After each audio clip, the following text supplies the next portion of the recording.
cast my yes vote. Respecting the unanimous decision of the Supreme Court, which has declared the articles of impeachment filed by the House of Representatives unconstitutional. The Supreme Court has decided, and as public servants sworn to protect and defend the Constitution, our duty is to respect the Court's decision and abide by the ruling. Napaka-specific po ng sinabi ng Korte, void ab initio, ang articles of impeachment. O sa madaling salita, as if walang nangyari at immediately executory ang desisyon. Alam naman nating lahat, dapat nating sundin ang saligang batas. Hindi natin pinipili kung kailan natin gustong sundin.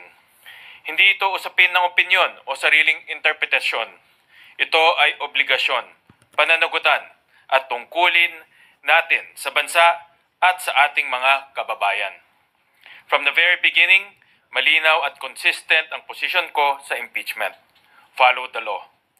Noong nagtipon tayo bilang impeachment court noong June 10 para magdesisyon kung ang articles of impeachment ay dapat bang ibalik sa mababang kapulungan.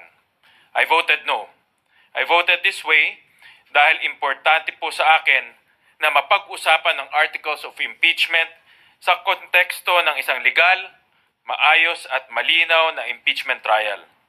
Ito ay naaayon sa mandato sa atin ng konstitusyon. Ayon sa Article 11, Section 3, Paragraph 6 ng ating saligang batas, the Senate shall have the sole power to try and decide all cases of impeachment. There is no room for ambiguity.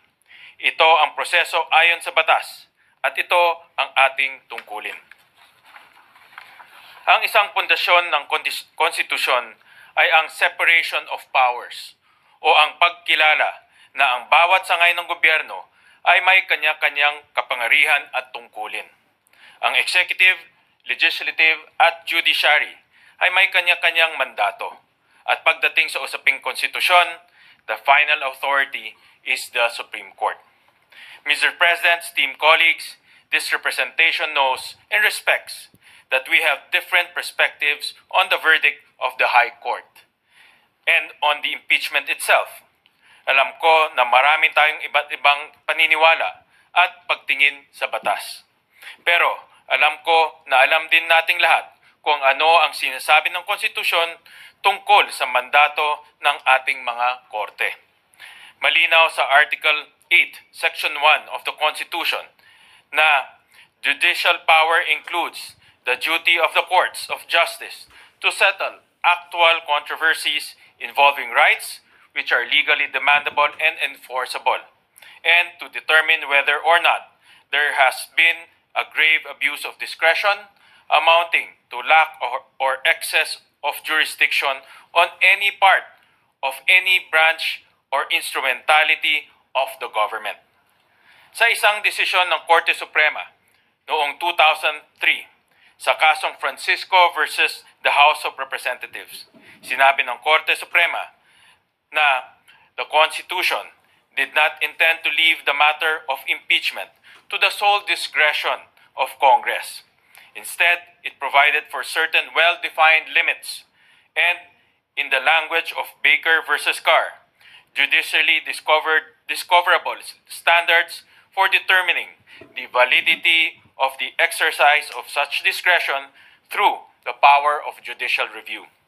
Sinabi rin ng Korte Suprema sa Angara versus Electoral Commission na the judiciary in turn with the Supreme Court as the final arbiter effectively checks the other departments in the exercise of its power to determine the law and hence to declare executive and legislative acts void if violative of the Constitution. Maraming iba-ibang halimbawa pero iisa ang mensahe. Mandato at responsibilidad ng ating mga korte na tingnan at i-review kung nagkaroon ng pag-aabuso, grave abuse of discretion o di tamang pagsunod sa proseso na itinakda ng konstitusyon. At gaya ng paggalang ng judiciary sa tungkulin ng ibang sangay ng gobyerno, it is our duty to respect the decision of the Supreme Court. Hindi dahil sinabi lang nila, kung hindi kinikilala at nirirespeto natin ang tungkulin nila. In this instance, following and protecting the process of the law means respecting the decision of the Supreme Court. Hindi ito simpleng pagsunod. We do not follow for the sake of following.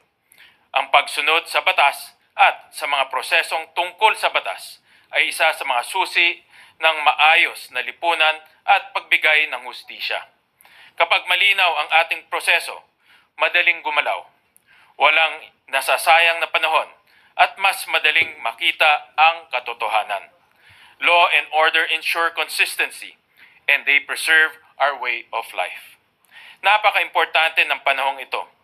Ingatan at alagaan po natin ang saligang batas. It is not just any document or an ordinary set of rules. It is an expression of our collective vision as Filipino people. Defending and preserving the Constitution is not only our duty, it is the right thing to do. Thank you, Mr. President, esteemed colleagues.